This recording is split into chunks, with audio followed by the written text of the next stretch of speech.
মাসুদ রানা সিরিজের গল্প স্বর্গরাজ্য পর্ব 12 এবং শেষ পর্ব।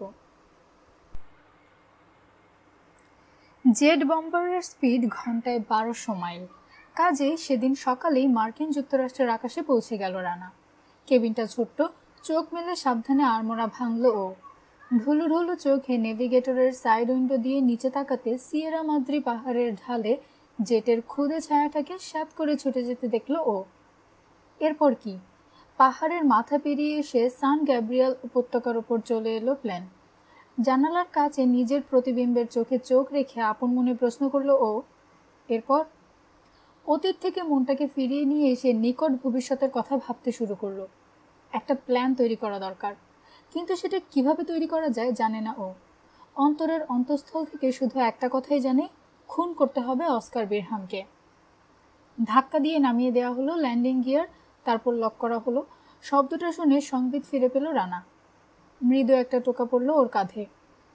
ঘুমটা বোধ হয় ভালো জমেনি না? পাশের সিট থেকে জানতে চাইলেন এনআইএ চিফ স্যাম নেথ। ঝরঝরে লাগছে শরীর। আবার অন্যমনস্ক হয়ে পড়ল রানা। B-92 ল্যান্ড করলো। বাইরে দিনটা বেশ গরম। ক্যালিফোর্নিয়ার সূর্য থেকে প্রখর রোদ নেমে এসেছে ট্যাক্সিওয়ের কাছে সার বেঁধে দাঁড়ানো অনেকগুলো মিলিটারি জেটের ওপর। প্রতিটি প্লেন আয়নার মতো ঝকঝক করছে। প্রকাণ্ড একটা হ্যাঙ্গার দেখল রানা, মাথায় 12 ফুটি একটা signboard, El Toro Marine Air Station. Plane পুরোপুরি থামার আগেই কাছে এসে দাঁড়ালো নীল রঙের একটা ফোর্ড স্টেশন ওয়াগন। মই বেয়ে কংক্রিটের ওপর নেমে এলেন স্যাম নেথ, পেছনে রানা। স্টেশন ওয়াগন থেকে দুজন বয়স্ক ভদ্রলোক নামলো। ওদের দিকে সোজা এগিয়ে এলো তারা। ফিসফিস করে স্যাম নেথ বললেন, কোনো প্রয়োজন নেই, কাজেই ওদেরকে আমি আপনার পরিচয় জানাচ্ছি না। কথাটা বলে রানাকে পেছনে রেখে গাড়ির আরোহীদের সাথে যোগ দেবার জন্য তিনি এগোলেন। অত্যন্ত সমীহের সাথে এনআইএ চিফের কুশলাদি বিনিময় জানতে চাইলেন গাড়ির আরোহীরা। তাদের প্রশ্নের উত্তর দিলেন কি দিলেন না, পাল্টা প্রশ্ন করতে শুরু করলেন স্যাম নেথ। মিনিট তিনেক পর আরোহীরা দুজন গাড়িতে উঠল। স্যাম নেথ দ্রুত পায়ে ফিরে এলেন রানার কাছে।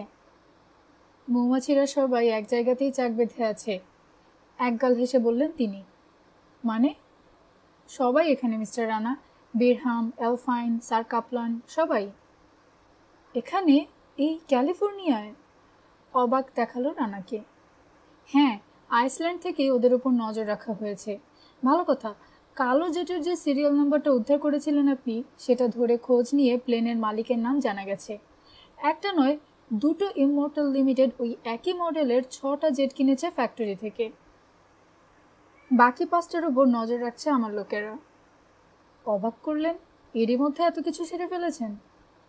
মুচকি হাসলেন তিনি। বাকি 5টা প্লেনই এক জায়গায় আছে, কাজেই খোঁজ পেতেও বিশেষ বেগ পেতে হয়নি, নজর রাখতেও কোনো অসুবিধা হচ্ছে না। ওগুলো কোথায় জানেন? এখান থেকে মাত্র 8 মাইল দূরে অরেঞ্জ কাউন্টি এয়ারপোর্টে। ওদের হেডকোয়ার্টার তাহলে কাছে পিঠেই কোথাও হবে।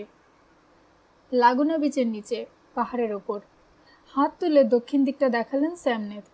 50 একর জায়গা জোড়া একটা কমপ্লেক্স। ইমমর্টাল লিমিটেডের মাইনে করা কর্মচারী আছে 300। তাদের ধারণা নিজ সরকারের পক্ষে ক্লাসিফাইড পলিটিক্যাল অ্যানালাইসিস করছে তারা। এখান থেকে কোথায়? রানার হাত ধরে গাড়ির দিকে পা বাড়ালেন স্যাম নেথ। ডিজনিল্যান্ডে, জোড়া খুন ঠেকাতে হবে। স্টেশন ওয়াগনের ব্যাক সিটে উঠে বসলো ওরা। এয়ারপোর্ট থেকে বেরিয়ে এলো গাড়ি। সান্তা অ্যানা ফ্রিওয়েতে উঠে এসে উত্তর দিকে ছুটল গাড়ি। মাত্র সকাল, রাস্তায় ট্রাফিকের ভিড় নেই বললেই চলে। নিউপোর্ট বিচ টার্ন অফ পেরিয়ে এলো ওরা। দুটো ফটো বের করে রানার কোলের ওপর ফেললেন স্যাম নেথ। এই দুজনকে বাঁচাতে হবে। একটা ফটো তুলে নিল রানা। ইনি পাবলো ওটিলা, ডোমিনিকান রিপাবলিকের প্রেসিডেন্ট। মাথা ঝাঁকালেন এনআইএ চিফ। প্রতিভাবান অর্থনীতিবিদ, ল্যাটিন আমেরিকার অবিসংবাদিত নেতা। অভিষেকের পরদিন থেকেই তিনি তার দেশটাকে নতুন করে ঢেলে সাজানোর কাজে ঝাঁপিয়ে পড়েছেন। অনেক বড় আশা তার আমলেই এই প্রথম দেশের লোক মনে জোর পেয়েছে, খানিকটা আশার আলো দেখতে পেয়েছে। ডোমিনিকান রিপাবলিক নিজের পায়ে দাঁড়াতে যাচ্ছে। এই অবস্থায় ইমমর্টাল লিমিটেড সব তছনছ করে দিতে চাইছে। কাজেই মার্কিন যুক্তরাষ্ট্র কীরকম উদ্বিগ্ন তা আপনি সহজেই অনুমান করতে পারেন। আমরা আর্থিক সাহায্য না দিলে দেশটার দৈনন্দিন কাজকর্ম পর্যন্ত অচল হয়ে পড়তে চায়। দ্বিতীয় ফটোটা তুলে নিল রানা। ইনি হুয়ান ডি হোক্সা, পিপলস প্রোগ্রেসিভ পার্টির নেতা, মাত্র মাস ছয়েক আগে ইলেকশন জিতেছেন, ফ্রেঞ্চ গায়ানার নতুন প্রেসিডেন্ট। খবরের কাগজ থেকে যতদূর জানি এই ভদ্রলোকের অনেক সমস্যা। ঠিক, মাথা ঝাঁকালেন এনআইএ চিফ। ব্রিটিশ বা ডাচ গায়ানার তুলনায় ফ্রেঞ্চ গায়ানা খুবই গরিব। হুয়ান ডি হোক্সার সবচেয়ে বড় শত্রু হলো পাহাড়ে লুকিয়ে থাকা গেরিলারা। এছাড়া খাদ্যের অভাব, রোগ, মহামারী লেগেই আছে। হোক্সা সরকারকে না হয় সহজেই উৎখাত করতে পারবে মোটর লিমিটেড, কিন্তু ডমিনিকান রিপাবলিকের বেলায় কি তা সম্ভব? পাবলো উটিলা যদি খুন হন, তার মন্ত্রিসভায় এমন কেউ নেই যে নেতৃত্ব দিয়ে বাঁচাবে দেশটাকে। জনতাকে সাথে নিয়ে তা হয়তো সম্ভব, কিন্তু ডমিনিকান আর্মি বিশ্বস্ত নয়। এমনই পরিস্থিতি ওখানে সামরিক জান্তা ক্ষমতা দখল করে বসলে আশ্চর্য হবার কিছু নেই। এইরকম পরিস্থিতিতে জেনারেলদের প্রচুর টাকা দিয়ে কিনে নেবার ব্যবস্থা সেরে ফেলেছে মোটর লিমিটেড। একই সময় একই জায়গায় দুদেশের প্রেসিডেন্টকে দেখা যাচ্ছে কেন? সান ফ্রান্সিসকোয় এইমাত্র একটা কনফারেন্স শেষ হলো। বিষয় ছিল ইকোনমিক অ্যান্ড এগ্রিকালচারাল প্রোগ্রেস। পশ্চিম গোলার্ধের প্রায় সব নেতা যোগ দিয়েছে তাতে। পাবলো উটিলো এবং হুয়ান ডি হোক্সা এই সুযোগে দেশে ফেরার আগে দর্শনীয় জায়গাগুলো দেখে নিচ্ছেন। ডিজনিল্যান্ডে ওদের ঢুকতে বাধা দেননি কেন? চেষ্টা করা হয়েছিল, কিন্তু আমাদের ইন্টারনাল সিকিউরিটি ফোর্স তৎপর হওয়ার আগেই পার্কে ঢুকে পড়েন তারা। রিস্টওয়াচ দেখলেন স্যামনেদ। 2 ঘন্টা হলো পার্কে আছেন তারা। অনেক করে অনুরোধ করেও দুজনের কাউকে বের করা যাচ্ছে না। এখন আমরা শুধু আশা করতে পারি বিরহামের ভাড়াটে খুনিরা তাদের শিডিউল মেনটেন করবে। তার মানে 0 আওয়ারের অপেক্ষায় তৈরি হয়ে আছেন আপনারা? নির্দিষ্ট সময়ে তাদেরকে খুন করার চেষ্টা করা হলে আপনার লোকেরা বাধা দেবে? হ্যাঁ, আমরা অবশ্য দুজনকেই সারাক্ষণ ছায়ার মতো অনুসরণ করছি। ফ্রিওয়ে থেকে হারবার বুলেভার্ডে উঠে এসে গেটের সামনে থামলো গাড়ি। গার্ডকে ড্রাইভিং লাইসেন্স ইত্যাদি দেখিয়ে পথ নির্দেশ চাইল ড্রাইভার। জানালা দিয়ে মাথা বের করে ওপর দিকে তাকালো রানা। একটা মনোরেল ট্রেন পেরিয়ে গেল। পার্কের উত্তর প্রান্তে রয়েছে ওরা। এই গেট শুধু ডিজনিল্যান্ডের কর্মচারীরা ব্যবহার করে। মাটি ফেলে তৈরি করা পাহাড়গুলো এখান থেকে পরিষ্কার দেখতে পাওয়া যায়। বিল্ডিংগুলোকে ঘিরে রেখেছে ওগুলো। পাহাড়ের উপর দিয়ে দৃষ্টি চলে গেল রানার। ম্যাটারহর্নের অর্ধেকটা এবং ফ্যান্টাসিল্যান্ডের গম্বুজটা দেখতে পেল শুধু। গেট খুলে দিল গার্ড। ভেতরে ঢুকলো ওরা। আন্ডারগ্রাউন্ড করিডোর ধরে হেঁটে পার্কের সিকিউরিটি অফিস এলাকায় চলে এলো ওরা। মেইন কনফারেন্স রুমটা বিশাল। সবচেয়ে বড় টেবিলটা লম্বায় 50 ফিটের কম নয়। দুধারে বসে আছে 20 জন লোক। টেবিলের একধারে একটা রেডিও দেখা গেল। দেয়াল জোড়া একটা ম্যাপের সামনে দাঁড়িয়ে রয়েছে একজন মার্কার।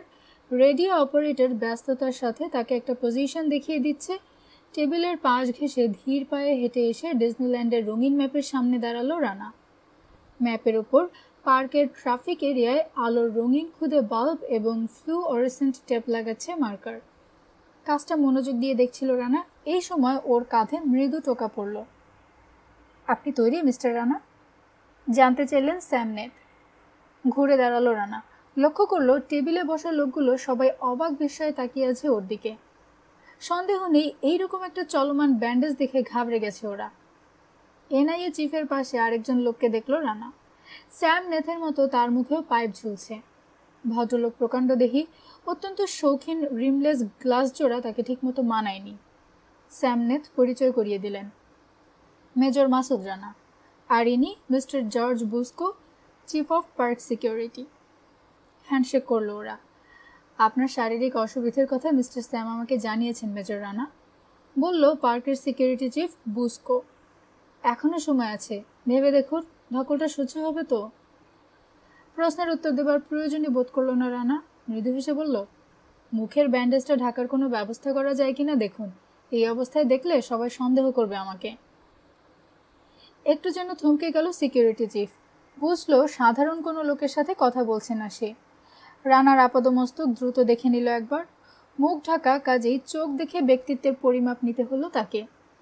গভীর কালো একজোড়া সাহসী চোখ, সম্মোহনী দৃষ্টি, পলক নেই, যেন অন্তরের অন্তঃস্থল পর্যন্ত দেখতে পাচ্ছে। প্রচ্ছন্ন কিন্তু দৃঢ় একটা আত্মবিশ্বাসের ভাবও লক্ষ্য করল সে। নিজের অজান্তেই আশ্চর্য একটা আস্থার ভাব অনুভব করল। ধীরে ধীরে তার মুখে হাসি ফুটে উঠল। উপলব্ধি করতে পেরেছে মেজর মাসুদ রানা দুর্লভ একটা ব্যক্তিত্ব। দায়িত্ব কাঁধে নিয়ে ব্যর্থ হবার মানুষই নন। জর্জ বুস্কোর মুখে হাসিটা ছড়িয়ে পড়ল, কৌতুকে চিকচিক করে উঠল চোখ দুটো। বলল, কোনো চিন্তা নেই মেজর রানা, আমার উপর সব ছেড়ে দিন। আপনার চেহারা এমন বদলে যাবে যে বদলাবে সেও পরে আর আপনাকে চিনতে পারবে না। নির্জন একটা কামরায় নিয়ে আসা হলো রানাকে। 3 মিনিট পর বড় একটা আয়নার সামনে দাঁড়িয়ে থাকতে দেখা গেল ওকে। আয়নায় দেখতে পেল নিজেকে বাঘের মতো থাবা তুলে লাফ দিয়ে পড়ার ভঙ্গিতে দাঁড়িয়ে আছে। পর মুহূর্তে হা হা করে হেসে উঠল ও। সিকিউরিটি চিফ তার কথা রেখেছে। মুখের ব্যান্ডেজ ঢাকা পড়েছে পুরোপুরি, তার জায়গায় রয়্যাল বেঙ্গল টাইগারের একটা মুখোশ দেখা যাচ্ছে। কৃত্রিম গাম্ভীর্যের সাথে এনআইএ চিফ বললেন, যাই বলুন, আপনার ক্যারেক্টারের সাথে কিন্তু মুখোশটা দারুণ মানিয়ে গেছে মেজর রানা। হাসি থামিয়ে জানতে চাইল রানা, হাতে আর কতটা সময় আছে? যতদূর সম্ভব ইমমর্টাল লিমিটেড ঘড়ির কাঁটা ধরে একটা নির্দিষ্ট সময়ে হামলা চালাবে। রিস্ট ওয়াচ দেখলেন স্যামনেথ। এখনো 1 ঘন্টা 24 মিনিট বাকি। আমাকে তাহলে বেরোতে দিচ্ছেন না কেন? লক্ষ্য করেছে রানা, সময় ঘনিয়ে এলেও এনআইএ চিফের মধ্যে কোনো রকম ব্যস্ততার ভাব নেই। খুনিদের চেনার জন্য সময় দরকার হবে আমার নিজের লোক ছাড়াও পার্কের সিকিউরিটি স্টাফ এবং এফবিআই এর এজেন্ট রয়েছে ওখানে। সংখ্যায় তারা 40 জনের কম নয়। খুনটা যাতে না ঘটে সেজন্য সম্ভাব্য সব রকম সতর্কতা নিয়ে অপেক্ষা করছে ওরা। আপনাকে আমি আলাদা করে রেখেছি শেষ মুহূর্তের জন্য, যদি দেখি আর কোনো উপায় নেই। পা দিয়ে একটা চেয়ার টেনে নিয়ে বসল রানা। শান্ত সুরে বলল, আপনার এই প্ল্যান আমার পছন্দ হচ্ছে না। আমরা অ্যামেচারদের নিয়ে কাজ কারবার করি না মিস্টার রানা। বাইরে যারা ডিউটিতে রয়েছে তারা সবাই এক একজন দক্ষ প্রফেশনাল। কেউ কেউ আপনার মতো মুখোশ পরে আছে, কেউ কেউ সুখী দম্পতির মতো হাত ধরাধরি করে ঘুরে বেড়াচ্ছে, কেউ একদল ছেলে মেয়ের মাঝখানে বাবা সেজে রয়েছে, আবার কেউ অ্যাটেন্ডেন্টের জায়গা দখল করে রেখেছে। এদের প্রত্যেকের কাছে আগ্নেয়াস্ত্র আছে, এমনকি ছাদের ওপর দোতলার জানালায়ও রয়েছে। তাদের কাছে রাইফেল, টেলিস্কোপ, বিনকিউলার আছে। শান্ত নরম সুরে কথাগুলো বললেন স্যামনেথ, কিন্তু বলার ভঙ্গিতে আত্মবিশ্বাস আর দৃঢ়তার কোনো অভাব নেই। আমি বিশ্বাস করি মেজর রানা, খুন করার আগে খুনিদের চেনা যাবে এবং ধরা পড়বে তারা। ভাষণ হিসেবে আপনার কথাগুলো ভালোই লাগলো, বলল রানা, কিন্তু শ্রোতাদের মধ্যে বিরহাম নেই, থাকলে অনেক কষ্টে চেপে রাখত হাসিটা। এনআইএ চিফের মুখ লাল হয়ে উঠতে দেখল রানা। একটু থেমে আবার বলল ও, আপনি তাকে চেনেন না মিস্টার নেথ। ভারী নিস্তব্ধতা নেমে এলো ছোট ঘরের ভেতর।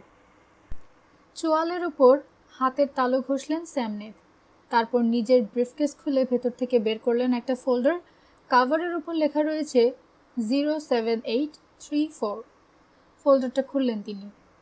মানলাম অস্কার বিরহামকে সামনে থেকে দেখিনি আমি, বললেন তিনি, কিন্তু তাই বলে তাকে আমার জানতে বাকি নেই। এরপর ফোল্ডারে লেখা পড়তে শুরু করলেন। অস্কার বিরহাম ওরফে ম্যাক্স প্যারিস ওরফে হুগো ফন কুইজে ওরফে ডানকান কাইল, আসল নাম হল লরেন্স, নিউ ইয়র্কের ব্রুকলিনে জন্ম তারিখ 15 জুলাই 1950। কতবার গ্রেফতার হয়েছে, কতবার শাস্তি হয়েছে তা বর্ণনা করতে গেলে ঘন্টা কয়েক লেগে যাবে, তাই সে ঝামেলায় আর গেলাম না। নিউ ইয়র্কের সাগর পাড়ে অত্যন্ত কুখ্যাত মাস্তান ছিল সে।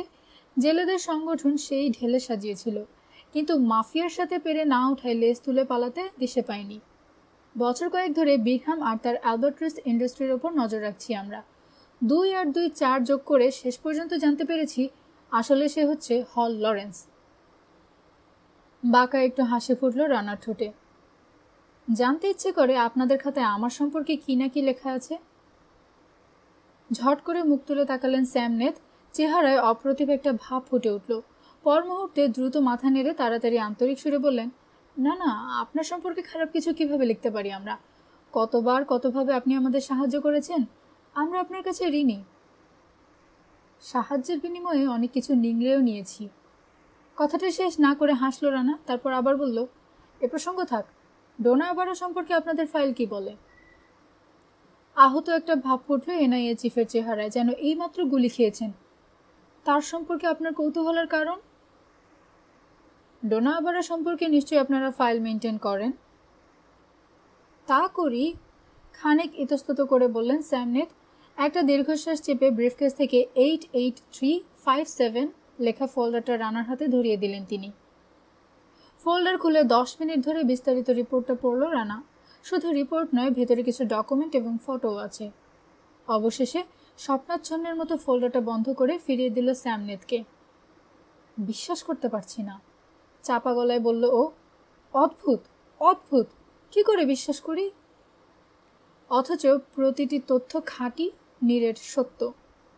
হাতের উল্টো পিঠ দিয়ে চোখ রগড়ালো রানা।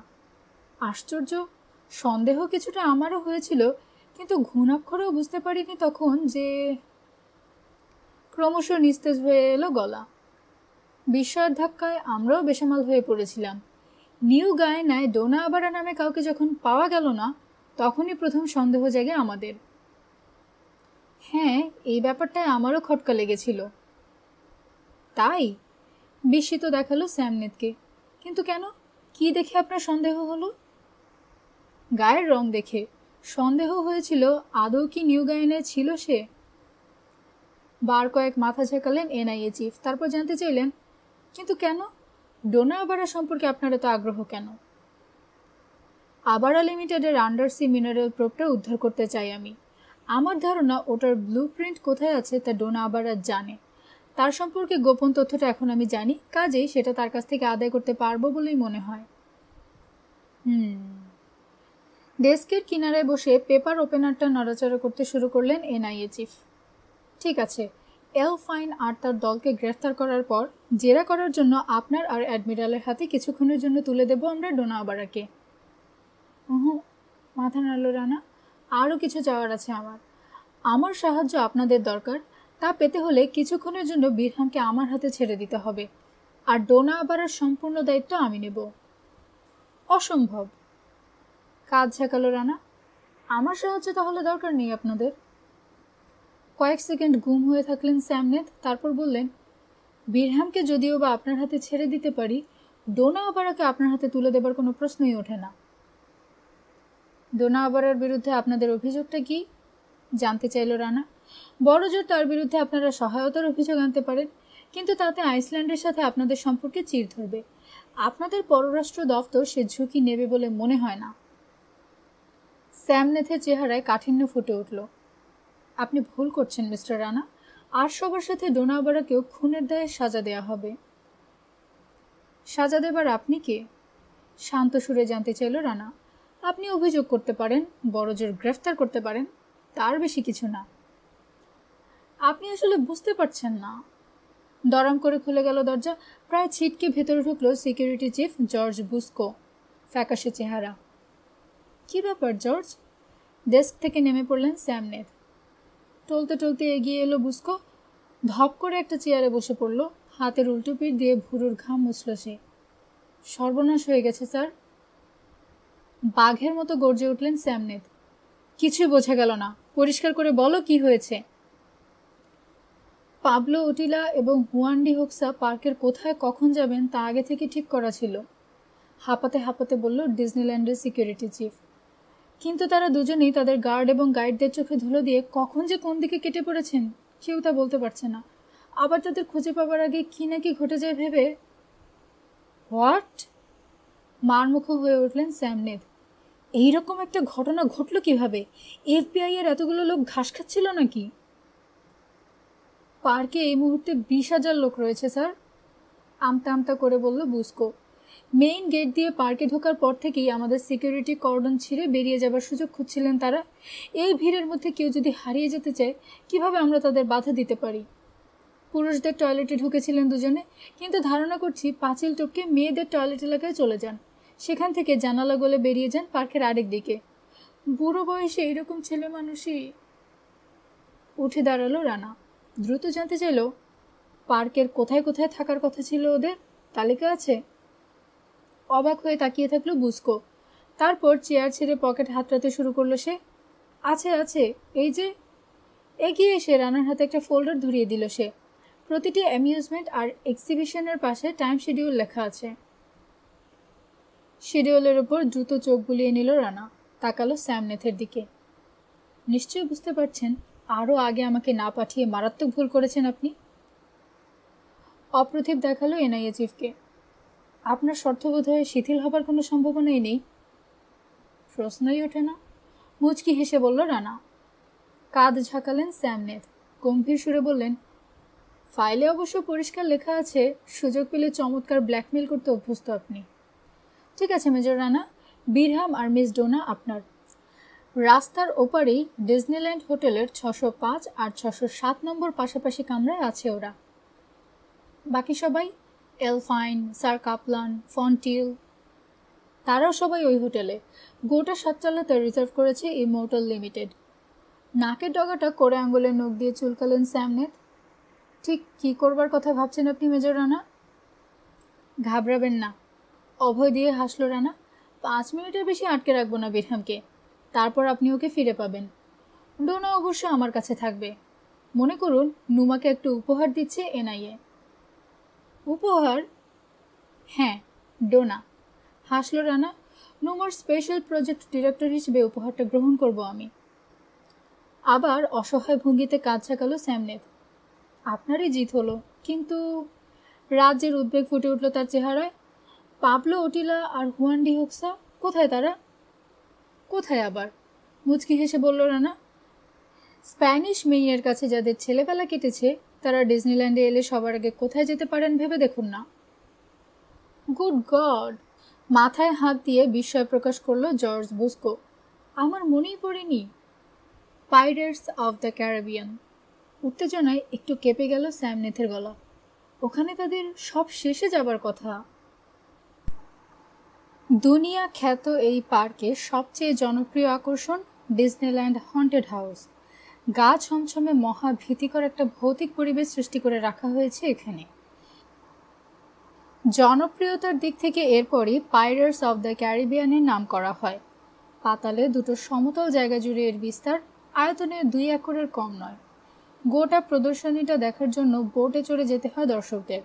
প্রায় 60 মাইল লম্বা আন্ডারগ্রাউন্ড খালের দুপাশে বিরাট সুড়ঙ্গ আর বিশাল গুহা আছে। প্রতিটি সাজানো হয়েছে জলদস্যুদের সচল জাহাজ আর সাগর ঘেঁষা প্রাচীন শহর দিয়ে। জাহাজে এবং শহরগুলোয় মানুষ আছে, অবশ্য রক্তমাংসের নয়, কিন্তু তা না হলেও মানুষগুলো শুধু যে সচল তাই নয়, তারা নাচতে এবং গান গাইতে, এমনকি লুটপাটও করতে পারে। সিঁড়ি বেয়ে এন্ট্রান্স ল্যান্ডিংয়ে সবার শেষে পৌঁছালো রানা। এখানে টাকা দিয়ে টিকিট নিচ্ছে দর্শকরা। অ্যাটেন্ডেন্ট তাদেরকে বোটে উঠতে সাহায্য করছে। পাইরেটস অফ দ্য ক্যারিবিয়ান প্রদর্শনীর ভেতর দিয়ে যেতে প্রতিটি বোট সময় নেবে 15 মিনিট। বোটে ওঠার জন্য 50 থেকে 60 জন লোক অপেক্ষা করছে। তাদের সাথে ছোট ছোট ছেলেমেয়েরাও আছে। শুধু মুখোশ নয়, বাঘের ছাল দিয়ে তৈরি পোশাকও পরে আছে রানা। আগ্রহ এবং কৌতুকের সাথে সবাই লক্ষ্য করলো ওকে। 2-একটা ছোট ছেলে ওর উদ্দেশ্যে হাতও নাড়ল। কেউ কেউ মুখ ভেঙচে ভয় দেখালো ওকে। এনআইএ চিফ এবং সিকিউরিটি চিফ আগেই পৌঁছেছে। তাদের পেছনে এসে দাঁড়ালো রানা। একজন অ্যাটেন্ডেন্টের কবজি চেপে ধরল বুস্কো। চাপা গলায় বলল, ইমার্জেন্সি, সব বোট থামিয়ে দাও, জলদি। অ্যাটেন্ডেন্ট অল্প বয়সী যুবক, হতভম্ব চেহারা নিয়ে স্রেফ দাঁড়িয়ে থাকলো সে। ধৈর্য হারিয়ে ফেলল বুস্কো। ল্যান্ডিংয়ের উপর দিয়ে হন হন করে কন্ট্রোলের দিকে এগোলো। আন্ডার ওয়াটার ট্র্যাকশন চেন ধরে হ্যাচকা টান দিল সে। সংযোগ বিচ্ছিন্ন হয়ে গেল। এই চেনটাই বোটগুলোকে টেনে নিয়ে আসে। হ্যান্ড ব্রেক সেট করে বিমূঢ় যুবকের দিকে ফিরল সে। 2 জন ভদ্রলোককে খুঁজছি আমরা, একসাথে আছেন তারা, দেখেছ? ঠিক বলতে পারবো না স্যার। ঘাবড়ে গিয়ে তোতলাতে শুরু করলো অ্যাটেন্ডেন্ট। অনেক মানুষ, সবাইকে চিনে রাখতে। বুস্কোকে একরকম ঠেলে সরিয়ে দিয়ে যুবকের সামনে এসে দাঁড়ালেন স্যামনেথ। অ্যাটেন্ডেন্টের সামনে পাবলো ওটিলা এবং হুয়ান ডি হোক্সের 2টো ফটো ধরলেন। দেখো তো এদেরকে দেখেছো কিনা? ইয়েস স্যার, সাথে সাথেই জবাব দিল যুবক। মনে পড়েছে। পর মুহূর্তে ঘামে ভেজা কপালের নিচে ভুরু জোড়া কুঁচকে উঠল তার। কিন্তু স্যার, ওদের সাথে তো আরও 2 জন ছিলেন, মোট 4 জন। 4 জন? বাঘের মতো হুঙ্কার ছেড়ে কম করেও নিজের দিকে 30 জোড়া চোখের দৃষ্টি আকর্ষণ করলেন স্যামনেথ। তুমি ঠিক জানো? ইয়েস স্যার, দ্রুত মাথা ঝাঁকালো যুবক। ঠিক জানি। মোট 8 জন লোকের জায়গা হয় বোটে। সামনের সিটের 4টেতে এই ভদ্রলোক, একজন ভদ্রমহিলা আর তাদের 2টো বাচ্চা বসেছে। আর এই ফটোর ভদ্রলোকেরা আরও 2 জনের সাথে বসেছেন পেছনের সিটে। ইতিমধ্যে ওদের পেছনে এসে দাঁড়িয়েছে রানা। হ্যান্ড রেলটা শক্ত করে চেপে ধরে জানতে চাইল, ওদের মধ্যে একজন কি গরিলার মতো দেখতে, মাথা কামানো, হাত 2টো লোমে ঢাকা, আরেকজন লাল মুখো বিরাট গোফ চাচা বুড়ো? রানার অদ্ভুত দর্শন ছদ্মবেশের দিকে বোকার মতো এক মুহূর্ত তাকিয়ে থাকলো যুবক। তারপর আধো হাসি ফুটল তার মুখে। আপনার বর্ণনা হুবহু মিলে গেছে স্যার। স্যাম নেথের দিকে ফিরল রানা। আরেকটু আগে এলে বোটটা ধরতে পারতাম। বা হাতে তালুতে ঘুষি বসিয়ে অস্থির কণ্ঠে স্যামনেথ বললেন, ফর গডস সেক, কিছু একটা করা দরকার আমাদের। অ্যাটেন্ডেন্টের দিকে ফিরল বুস্কো। 309 এক্সটেনশনকে ডাকো, যেই ধরুক তাকে বলো পাইরেটস অফ দ্য ক্যারিবিয়ানে হারিয়ে যাওয়া পার্টিকে খুঁজে পেয়েছেন জর্জ বুস্কো। বলো এটা একটা রেড সিচুয়েশন, তাদের সাথে শিকারীরাও আছে। রানা আর স্যামনেথের দিকে ফিরল সে। চলুন ক্যাটওয়াক আর ব্যাড্রপ ধরে এগোই আমরা। কিছু একটা ঘটে যাবার আগে ওদেরকে আমরা পেয়েও যেতে পারি। ওটার পর আর কটা বোট গেছে জানতে চাইল রানা। 10-12টাও হতে পারে, নিশ্চয়ই মাঝামাঝি কোথাও থেমে আছে বোটটা, জ্বলন্ত গ্রাম এবং কামান যুদ্ধের মাঝখানে কোথাও। এদিক দিয়ে ঘুরে দাঁড়িয়ে ছুটল বুস্কো। মাথায় এমপ্লয়িজ অনলি লেখা একটা দরজা দিয়ে দ্রুত অদৃশ্য হয়ে গেল সে। তাকে অনুসরণ করল রানা, পেছনে স্যামনেথ। গাঢ় অন্ধকার, প্রথমে কিছু দেখতে পেল না ওরা। বুস্কোর পায়ের আওয়াজ অনুসরণ করে এগোলো।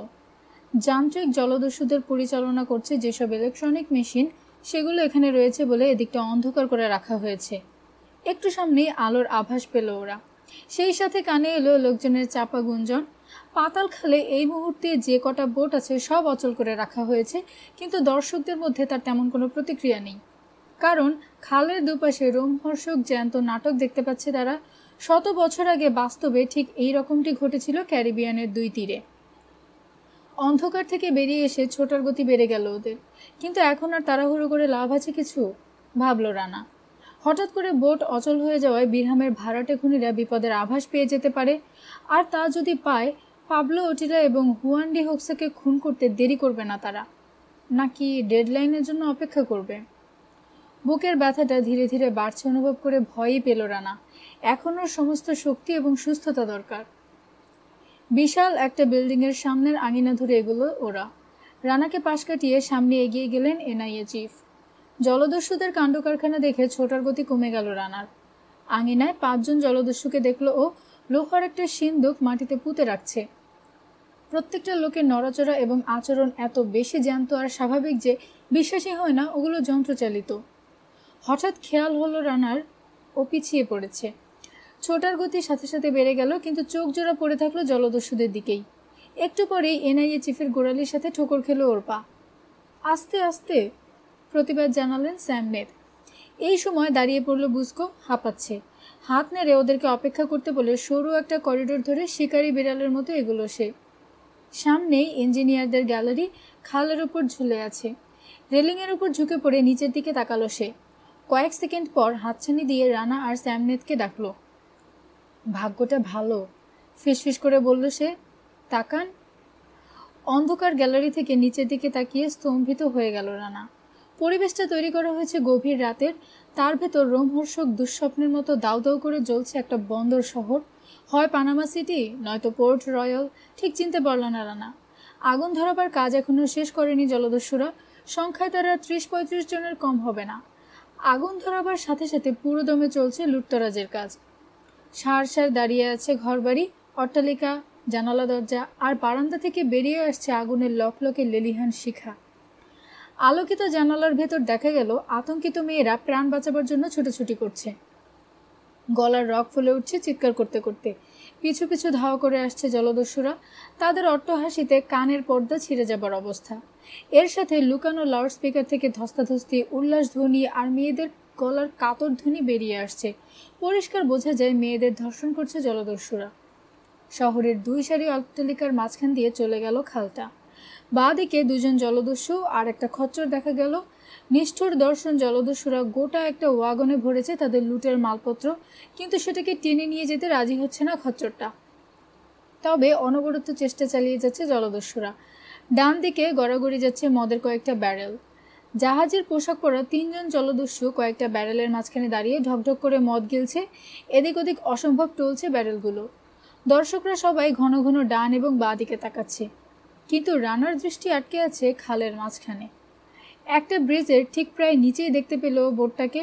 শিশুসুলভ উল্লাসের সাথে আঙুল দিয়ে প্রদর্শনীর খুঁটিনাটি দেখাচ্ছেন পরস্পরকে পাবলো ওটিলা এবং হুয়ান ডি হোক্সা।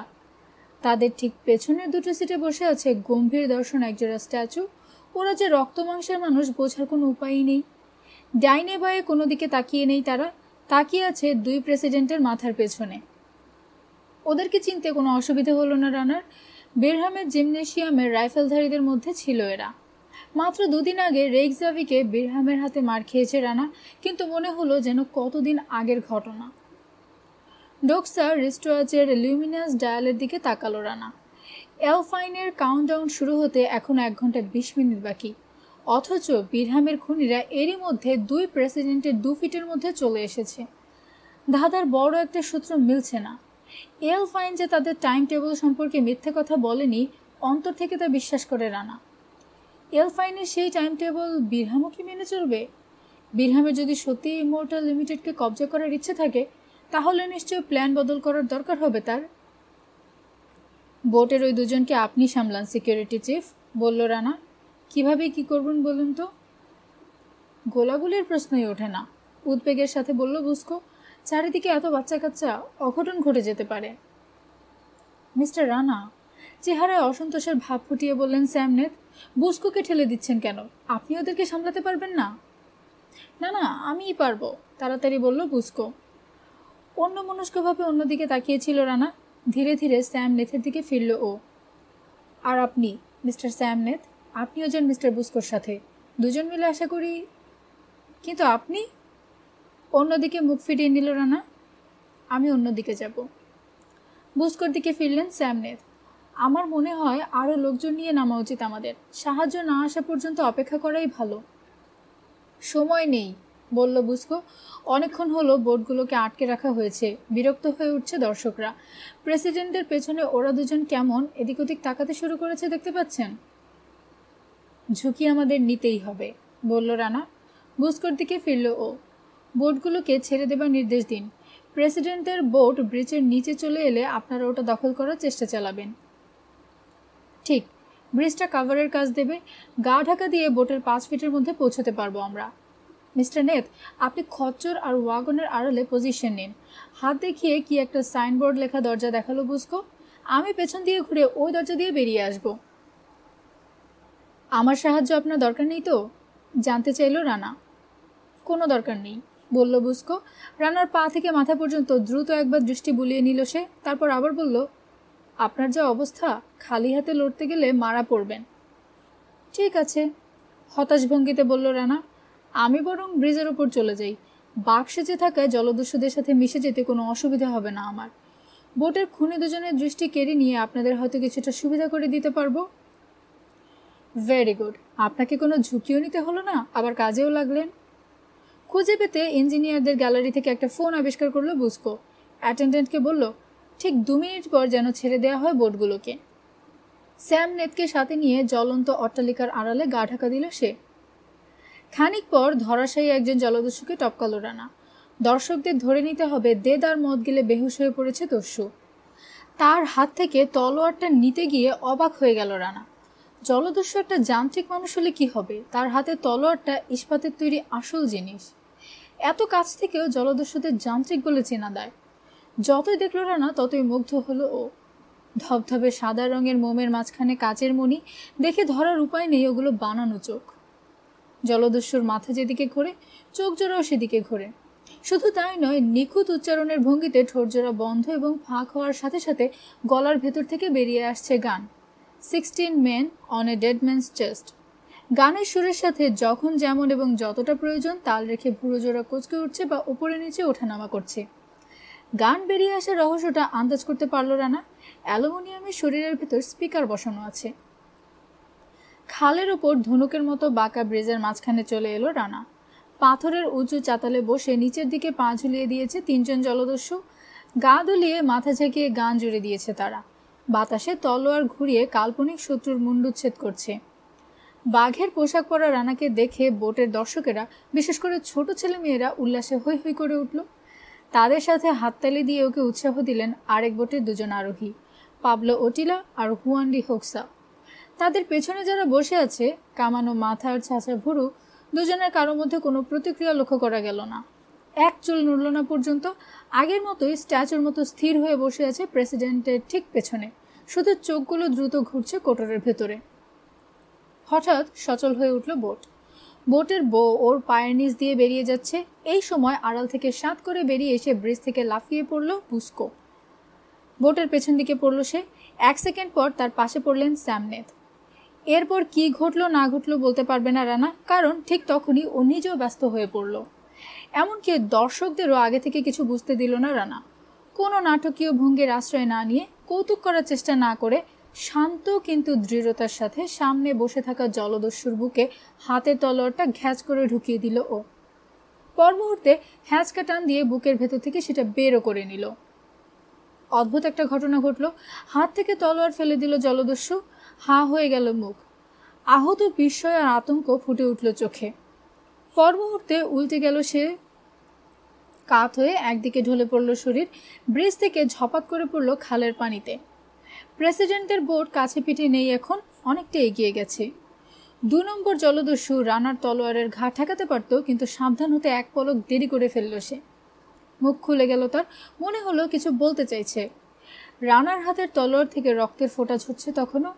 মাথার উপর থেকে তেরছাভাবে নামিয়ে নিয়ে এলো সেটা। জলদস্যুর কাঁধ আর ঘাড়ের ওপর সমস্ত শক্তি দিয়ে আঘাত করলো ও। সরে যাবার চেষ্টা করলো দস্যু, কিন্তু পারল না। তার বাঁ শোল্ডার ব্লেডের উপর ঘাড়ের কিনারায় পড়ল তলোয়ারের কোপ। ফিনকি দিয়ে রক্ত ছুটল। বিদ্যুৎ গতিতে শটান মাথার উপর খাড়া হয়ে গেল তার ডান হাত। তারপর গড়িয়ে পড়ল শরীরটা। একটু পরেই ঝপাত করে শব্দ শোনা গেল। নিঃশ্বাস ফেলারও সময় পায়নি রানা। হঠাৎ চোখের কোণ দিয়ে দেখতে পেল রোদ লাগা আয়নার মতো কি যেন ঝিক করে উঠল। ওটা যে আরেকটা তলোয়ার না দেখেও বুঝে নিল সে। আত্মরক্ষার সহজত প্রবৃত্তির বশে মাথাটা একদিকে একটু কাত করে নিল ও। তাতেই এ যাত্রা বেঁচে গেল প্রাণটা। 3 নম্বর জলদস্যুর ধারালো অস্ত্র রানার মুখোশের ওপর বসানো চওড়া কার্নিশের টপ হ্যাটের কিনারা ফালি করে দিয়ে বেরিয়ে গেল। ইঞ্জিনিয়ারদের গ্যালারিতে থাকার সময় এদেরকে জ্যান্ত মানুষ বলে চিনতে পেরেছিল রানা। দুজনকে কোনো রকম সুযোগ না দিয়ে মঞ্চ থেকে বিদায় করে দিয়েছে ও। কিন্তু বিরহামের বাকি লোকটা সাবধান হবার প্রচুর সময় পেয়ে গেছে। তলোয়ারের আঘাতটা এড়াতে গিয়ে তাল হারিয়ে ফেলল রানা। দরাম করে পড়ে গেল ব্রিজের উপর। দেখলো মাথার উপর তলোয়ার খাড়া করে ওর উপর ঝাঁপিয়ে পড়তে যাচ্ছে জলদস্যু। পা বা হাতের তলোয়ার তুলে হামলাটা ঠেকাবে রানা, তার সময় নেই এখন। কাজেই কেটে পড়ায় বুদ্ধিমানের কাজ ভেবে শরীরটাকে গড়িয়ে দিল ও। ব্রিজের কিনারা থেকে ঝুপ করে পড়ে গেল। এক মুহূর্ত পর হিমশীতল খালের পানি আলিঙ্গন করল ওকে। পানির উপর ভেসে উঠতে কানে ধাক্কা দিল গানটা, ইউ হো হো 16 men on a dead man's chest। শরীর হাতড়ে কোথাও কোনো আঘাত লেগেছে কিনা পরীক্ষা করে নিল ও। শুধু বুক ছাড়া আর কোথাও কোনো ব্যথা নেই। ধীরে ধীরে সাঁতরে ল্যান্ডিংয়ের গোড়ায় চলে এলো ও। তারপর একটু একটু করে শরীরটাকে তুলে ফেললো ল্যান্ডিংয়ের ওপর। শুধু বুক ছাড়া আর কোথাও কোনো ব্যথা নেই। ধীরে ধীরে সাঁতরে ল্যান্ডিংয়ের গোড়ায় চলে এলো ও। মুখ খুলে ক্লান্ত কুকুরের মতো কয়েক সেকেন্ড হাঁপালো। তারপর বুকের ব্যথাটাকে উপেক্ষা করে পায়ের ওপর ভর দিয়ে উঠে দাঁড়ালো। টলমল করে উঠল শরীর, কিন্তু হাতের তলোয়ারটাকে ছুরির মতো মাটিতে ঠেকিয়ে খাড়া রাখলো নিজেকে। তারপর সবিষয়ে খেয়াল হলো ওর, আরে তলোয়ারটা এখনো ছাড়িনি। খালের দুদিকে তাকালো রানা। শুধু যেখানে আগুন জ্বলছে সেখানে আলো আছে, বাকি সব আবছা অন্ধকার। ব্রিজটাকে খালি বলে মনে হলো। 3 নম্বর জলদস্যুকে দেখতে পেল না ও। এতক্ষণে একটা বাঁকের কাছে ধীরে ধীরে হারিয়ে যাচ্ছে বোটটা। খালের অপর দিকে তাকালো ও। শেষ প্রান্তের বাঁকের কাছে আরেকটা বোট দেখা গেল, দর্শকদের নিয়ে এগিয়ে আসছে। কাছে পিঠেই কোথাও জলদস্যুদের মাঝখানে গা ঢাকা দিয়ে আছে 3 নম্বর শত্রু, জানে রানা। জলদস্যুরা সবাই একই রকম দেখতে। লোকটাকে আলাদাভাবে চিনে বের করা কঠিন, বিশেষ করে এখন যখন লোকটা সাবধান হয়ে গেছে। একটু অসহায় বোধ করলো ও। লোকটার পোশাকের খুঁটিনাটি খুঁটিয়ে দেখে রাখেনি বলে রাগও হলো নিজের ওপর। দ্রুত একটা প্ল্যান তৈরি করতে চাইল রানা। ওকে অনায়াসে চিনতে পারছে রক্তমাংসের জলদস্যু, জানে কি আছে ওর পরনে। কিছু বুঝতে না দিয়ে আচমকা হামলা করার সুযোগও এখন আর নেই ওর। যেটি পথ ধরে ছুটল ও। ঝাঁকি খেলো শরীর। প্রতিটি ঝাঁকির সাথে চির খাওয়া পাঁজরের চারদিকে যেন আগুন জ্বলে উঠল। কালো একটা পর্দা ভেদ করে বিস্ফোরণের মতো বেরিয়ে এলো ও। পর্দার এদিকে পরবর্তী মঞ্চ। রাতের দৃশ্য দেখাবার জন্য আবছাভাবে আলোকিত বিশাল গম্বুজওয়ালা গুহা আছে মঞ্চের একধারে। মঞ্চের সামনে আবার খাল। গুহার পেছনের দেয়াল ঘেঁষে দাঁড়িয়ে আছে জলদস্যুদের জাহাজ। আড়ালে ঘুরছে ইলেকট্রিক ফ্যান, বাতাসে পতপত করে উঠছে নানা রঙের পতাকা আর পাল। ডামি ক্রুরা কামানের পেছনে দাঁড়িয়ে গোলা ছুটছে। প্রতিটি গোলা আড়াআড়িভাবে খালের উপর দিয়ে, গ্যালারিতে বসা দর্শকদের মাথার উপর দিয়ে উড়ে গিয়ে পড়ছে পাহাড় চূড়ায়, খুদ একটা দুর্গের উপর এবং চারপাশে। এদিকে অন্ধকার বেশি মনে হলো। বোটের সবটা ভালো করে দেখতে পেল না রানা, তবে বোটের পেছন দিকে কোনো নড়াচড়া লক্ষ্য করল না ও। অনুমান করল বুস্কো আর স্যাম নেথ নিশ্চয় কাবু করে ফেলেছেন ভাড়াটে খুনিদের। ধীরে ধীরে অন্ধকারটা সয়ে এলো চোখে।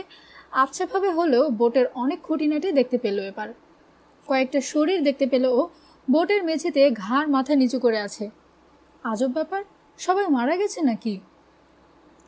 জলদস্যুদের জাহাজের উপর উঠে এলো রানা। হঠাৎ করেই বুঝতে পারলো কারণটা। ভোঁতা একটা আওয়াজ ঢুকলো কানে। সাথে সাথে চিনতেও পারলো। সাইলেন্সার ফিট করা পিস্তল থেকে গুলি ছুড়ল কেউ। নিঃশব্দে কয়েক পা এগোলো রানা। একটা মদের পিপে ছাড়িয়ে এলো ও। দেখলো ওর দিকে পেছন ফিরে দাঁড়িয়ে রয়েছে একজন জলদস্যু। হাতটা লম্বা করে দিয়েছে। ট্রিগার পেঁচিয়ে থাকা আঙুলটা ধীরে ধীরে বাঁকা হয়ে যাচ্ছে আরও। হাতের তলোয়ার আগেই ওপরে তুলে রেখেছিল রানা। বিদ্যুৎ গতিতে লোকটার কবজির ওপর নামিয়ে আনলো শুধু। ছিটকে রেলিং টপকালো পিস্তলটা, পড়ে গেল নিচের পানিতে। ঝট করে ঘুরে দাঁড়ালো লোকটা। ব্যথা এবং হতাশায় ঝুলে পড়েছে মুখ। মুখোশের দিকে 2 সেকেন্ড তাকিয়ে থাকলো সে। মুখোশের আড়ালে লোকটাকে জানা নেই, শুধু জানে এই লোকই তার 2জন সঙ্গীকে খুন করেছে। আমি তাহলে তোমার বন্দী? এটা যে সময়ের আদায়ের একটা কৌশল বুঝতে অসুবিধে হলো না রানার। ওকে একটু অসতর্ক দেখলে বিদ্যুৎ খেলে যাবে অস্কার বিরহামের শরীরে। জলদস্যুর ছদ্মবেশের আড়ালে তাকে চিনতে পারেনিও, কিন্তু গলার আওয়াজ বের করে ধরা পড়ে গেছে বিরহাম। তাকে চিনতে পেরে হাতের তলোয়ারের চেয়েও ধারালো একটা শক্তি নিজের মধ্যে অনুভব করলো রানা। এক নিমিষে বুকের ব্যথাটা দূর হয়ে গেল। ধীরে ধীরে হাসি ফুটলো ওর ঠোঁটে। আচ্ছা, তুমি তাহলে বিরহাম?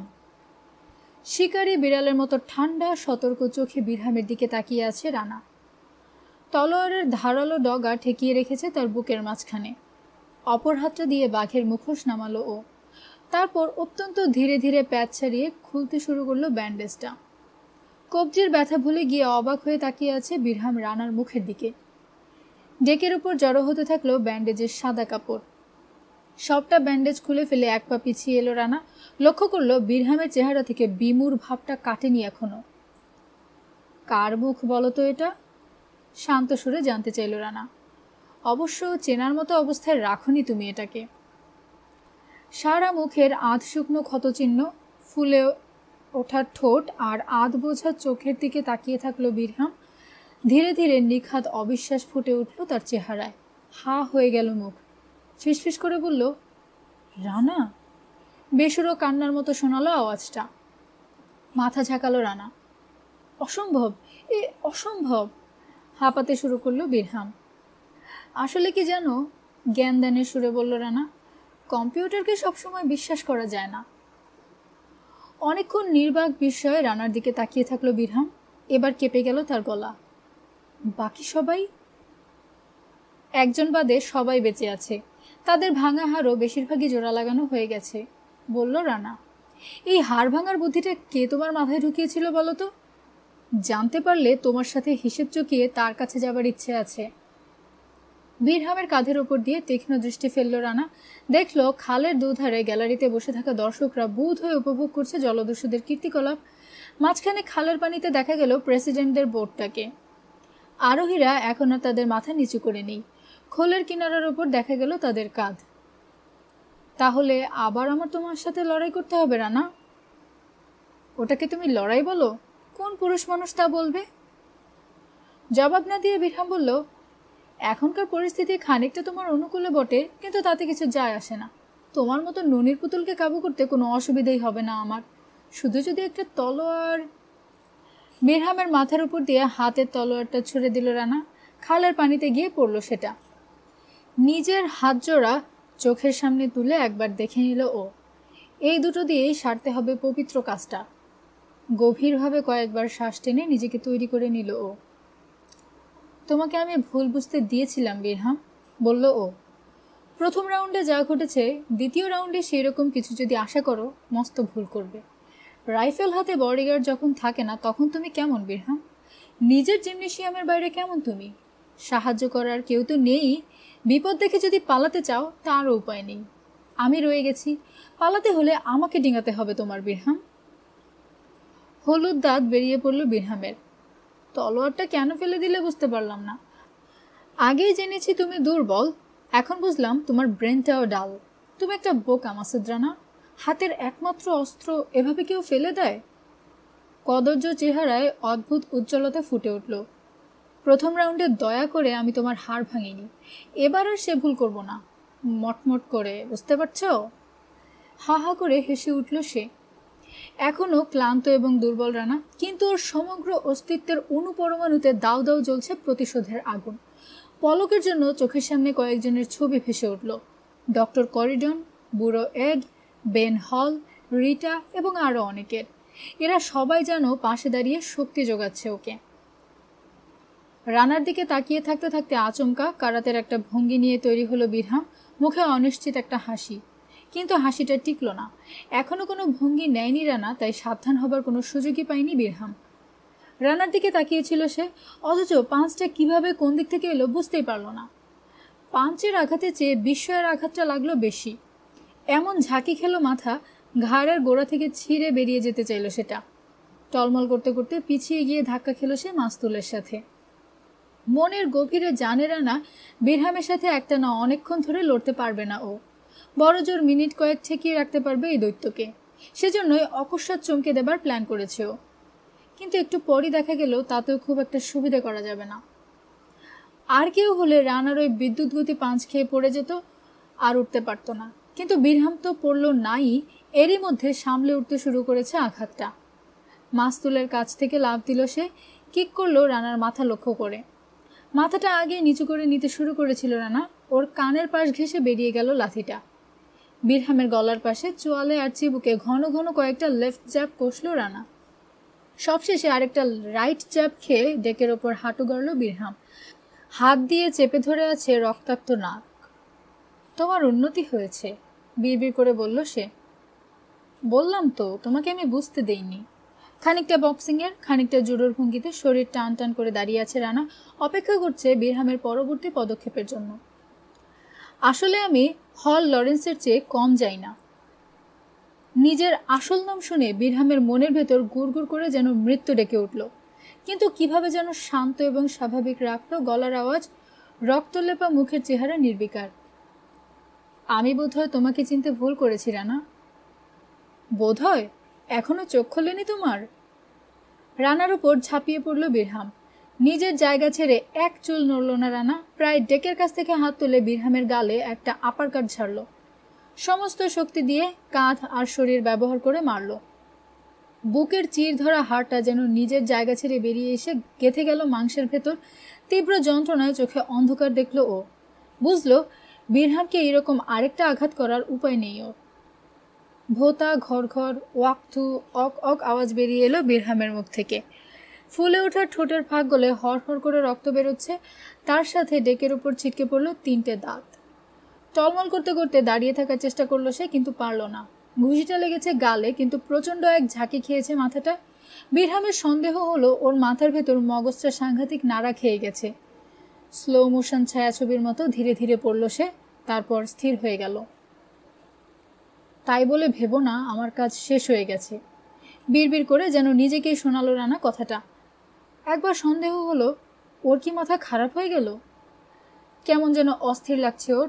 নিজের আচরণ নিজের কাছেই যেন পরিষ্কার নয়। আবার একই সাথে উপলব্ধি করলো হাতের কাজ তাড়াতাড়ি সেরে ফেলা দরকার। অসুস্থ রোগীর মতো টলতে টলতে এগোলো ও। অচেতন বিরহামের একটা হাত রেলিংয়ের নিচের গ্রিলে তুলে দিল ও। তারপর লাফ দিয়ে শূন্যে উঠল, 2 পা দিয়ে পড়ল হাতটার উপর। মট করে হাড় ভাঙার আওয়াজ হলো। প্রথমে হাতের ওপর, তারপর ডেকের ওপর পড়ল ও। বিরহামের পা দুটো ধরে শরীরটা ঘুরিয়ে নিল এবার। তারপর একটা পা তুলে দিল নিচের গ্রিলে। একইভাবে শূন্যে লাফ দিয়ে নামলো বিরহামের পায়ের ওপর। হাঁটুর একটু নিচে ভেঙে গেল হাড়। মোচড় খেল বিরহামের শরীর, গুঙিয়ে উঠল। বেন হলের দেনা শোধ করলে তুমি। ফিসফিস করে বলল রানা। একইভাবে বিরহামের আরেকটা হাত, তারপর আরেকটা পা ভাঙল ও। নিজেকে এখন আচ্ছন্ন অসুস্থ লাগছে ওর, কিন্তু সেই সাথে অদ্ভুত একটা উল্লাস অনুভব করলো রানা। চোখ খুলে ওর দিকে বিরহাম তাকিয়ে রয়েছে দেখে। চোখে কোনো ভাব নেই বিরহামের, টেনে ধরে কে যেন ফাঁক করে রেখেছে চোখের পাতা জোড়া। করিডন আর এডের দেনাও শোধ হয়ে গেল। এত পরে আশা করেনি রানা, কিন্তু ওকে চমকে দিয়ে আর্তনাদ করে উঠল বিরহাম। মেরে ফেলো, আমাকে মেরে ফেলো। আশ্চর্য ঠান্ডা এক দৃষ্টি ফুটে উঠল রানার চোখে। এভাবে যদি 1000 বছর ধরে হাড় ভাঙি তাহলেও তোমার উচিত সাজা হবে না। তবু আমি চাই তুমি বোঝো ওদের হাড় ভাঙার সময় কি ধরনের ব্যথা পেয়েছিল ওদের শরীর। তারপর বদ্ধ উন্মাদের মতো হেসে উঠল রানা। মেরে ফেলবো? মেরে ফেললে তো বেঁচে যাবে। তোমার এত বড় উপকার আমি করব বলে তুমি আশা করো? পাগলের মতোই বারবার শূন্যে লাফ দিল রানা। প্রতিবার 2 পা দিয়ে পড়ল বিরহামের বুকের খাঁচার উপর। তারপর হঠাৎ যখন খেয়াল হলো বিরহাম আর নড়ছে না, চিৎকার করছে না, ক্ষান্ত হলো ও। নিঃস্ব লাগলো রানার। আশ্চর্য এক বিষাদে ছেয়ে গেল মন। ইচ্ছে করে অন্যদিকে তাকিয়ে থাকলো ও। তারপর ধীরে ধীরে ঘুরে দাঁড়িয়ে হাঁটতে শুরু করলো। নিচু হয়ে আছে মাথা। কি যেন এক মস্ত অন্যায় অপরাধ করে অনুতাপে দগ্ধ হচ্ছে যেন। হ্যাচ কভারের কাছে এসে দাঁড়িয়ে পড়ল ও। পা ঝুলিয়ে বসলো সেটার উপর। ঘাড় ফিরিয়ে স্থির দৃষ্টিতে তাকিয়ে থাকলো খালের পানির দিকে। বেশ খানিক পর পেছনে সশস্ত্র রক্ষীদের নিয়ে ছুটে এলেন স্যামনে তার বুস্কো। তখনও সেই একই ভঙ্গিতে হ্যাচ কভারের ওপর বসে আছে রানা। ওরা কেউ কিছু বলল না। নিঃশব্দে কেটে গেল 60টা সেকেন্ড। ইতিমধ্যে ওদের কারো বুঝতে বাকি নেই কি করেছে রানা। অবশেষে নিস্তব্ধতা ভাঙলেন স্যামনেথ। লোকটার উপর একটু বেশি বাড়াবাড়ি করে ফেলেছেন দেখছি। ও বিরহাম, মৃদু কণ্ঠে বলল রানা। বিরহাম?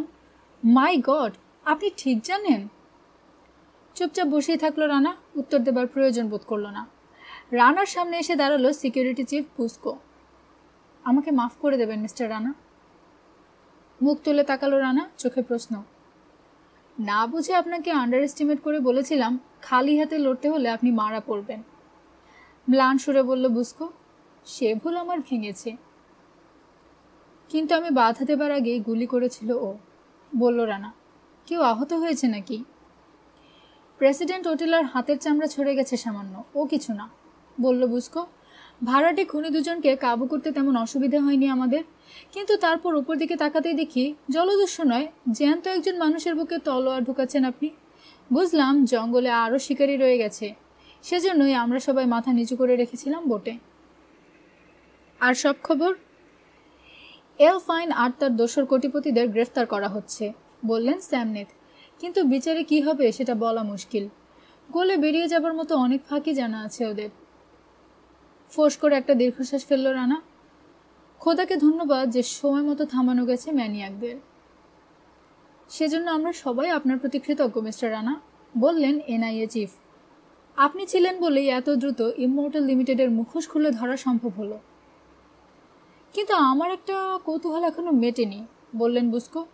মিস্টার রানা, আপনি জানলেন কিভাবে জলদস্যুদের ছদ্মবেশে ওরা আসলে বিরহামের লোক? ওভার অ্যাক্টিং, মাত্রা ছাড়িয়ে যাচ্ছিল ওদের। দক্ষিণ ক্যালিফোর্নিয়ায় সন্ধ্যা নামার সাথে সাথে ঝিরঝিরে বাতাস বইতে শুরু করেছে। পায়ে হেঁটে ডিজনিল্যান্ড হোটেলের সামনে চলে এলো রানা। রাস্তা টপকে ভেতরে ঢুকলো। এলিভেটরে চড়ে সোজা উঠে এলো 7 তলায়। করিডোরে পা দিয়েই দেখলো 18-19 বছরের একজোড়া ছেলে মেয়ে হাত ধরাধরি করে এদিকেই আসছে। খিলখিল করে হাসছে মেয়েটা, হাত নেড়ে তাকে কি যেন বোঝাবার চেষ্টা করছে ছেলেটা। চোখের কোণ চুলকাবার ছলে হাত তুলে মুখ ঢাকলো রানা, মাথাটা নিচু করে রাখলো। ছেলে মেয়ে দুজন অবশ্য ওর দিকে তাকালোই না, কাজেই দাগে ভরা মুখ আর কালো স্লিং দিয়ে আটকানো হাতটা দেখতে পেল না। মোড় ঘুরে অদৃশ্য হয়ে গেল ছেলে মেয়ে দুজন।